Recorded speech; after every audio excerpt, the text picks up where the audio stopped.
সুপর্ণার আরেকটি ব্লগে আপনাদের স্বাগত। আশা করি সবাই ভালো আছে। Good morning. আজ কি হয়েছে জানেন, ছুটকিটার না প্রথম দাঁত ভেঙে গেছে। ভীষণভাবে রাগাচ্ছে।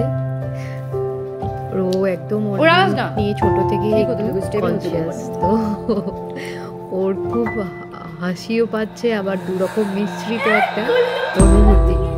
তো আমি ভাবলাম এটাও ক্যামেরা বন্দি করে রেখে দিই। আবার দু ভাইয়ের এই যে দুষ্টুমি ভরা জীবনটা, দেখি বাবা দেখি, এটা ভাবলাম রেখে দিই আমার কাছে। দেখুন কেমন দেখতে লাগছে। মুটে ফুলকুচি করে নাও। তারপরের দিন না আমরা একটু জায়গায় বেরিয়েছিলাম, তো বললো যে আমার টিপ কেন পড়ে যাচ্ছে। ওর ভীষণ মানে ওটা ফার্স্ট টাইম, তো সেই জন্য আর একটা ইলেকট্রিক ভাইব্রেটর টুথ ব্রাশ কিনে নিয়ে এসেছে। তো এখন এক্সাইটেড, সকালে উঠেই প্রথমে ব্রাশ করতে হবে, না হলে তো 10 মিনিট পর্যন্ত শুয়ে থাকে এদিক ওদিক করে। তো নীল আজকে নতুন ব্রাশ কিনে নিয়ে এসেছে, তো ওটা দিয়েও আছে ব্রাশ করবে।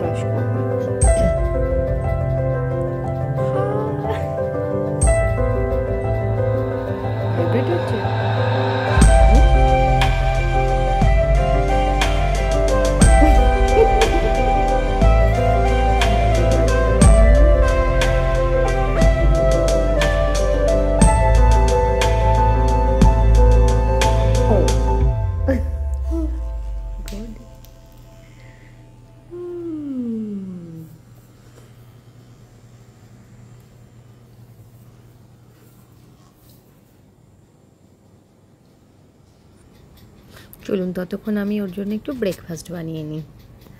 ও তো এখন নিউ ব্রাশ পেয়েছে, এখন খুব মজা ওর। ব্রেকফাস্ট করবার পরেই ওর পাশের বাড়িতে একদম দিদি থাকে, ও চলে এসেছে খেলতে।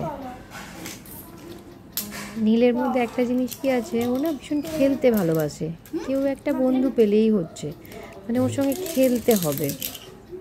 তো একটু বয়সে বড় হোক কিংবা ছোট হোক কিংবা ওর এজেরই হোক, ভীষণ দুষ্টুমি করে, খেলতে খুব ভালোবাসে। ওই যে এখন দেখুন ঘর খেলছে, কিছু তো একটা বানাচ্ছে ওরা।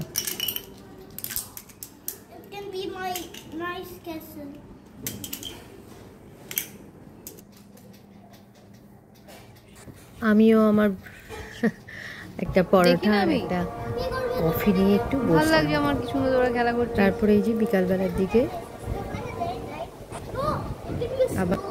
আবার বিকালবেলার দিকেও একটা বন্ধু পেয়েছে, তার সঙ্গে খেলা করছে। আমরা যেমন ছোটবেলায় খেলতাম না, এদেরকে দেখে সেই দিনগুলোর কথা খুব মনে পড়ে যায়। একটা জিনিস খুব ভালো লাগে, আমাদের যেহেতু কলোনিটার ভিতরে অনেকগুলো ইন্ডিয়ান ফ্যামিলি আছে, তো সেই জন্য আর কি ওরা একসঙ্গে কিন্তু খেলে। পাশাপাশি বাড়ির যারা সব বাচ্চারা আছে সবাই একসঙ্গে কিন্তু খেলার যে রেওয়াজটা, সেটা ভীষণভাবে আছে। যার যখন টাইম হয় সবাই কিন্তু বাইরে এসে ওকে ডাকলো, নীল হয়তো কারোর বাড়ি চলে গেল, তো সবাই মিলে কিন্তু ওরা খেলা করে।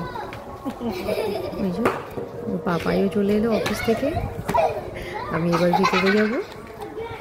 তো সবাই ভালো থাকবেন, সুস্থ থাকবেন। Thank you. ফাইনালি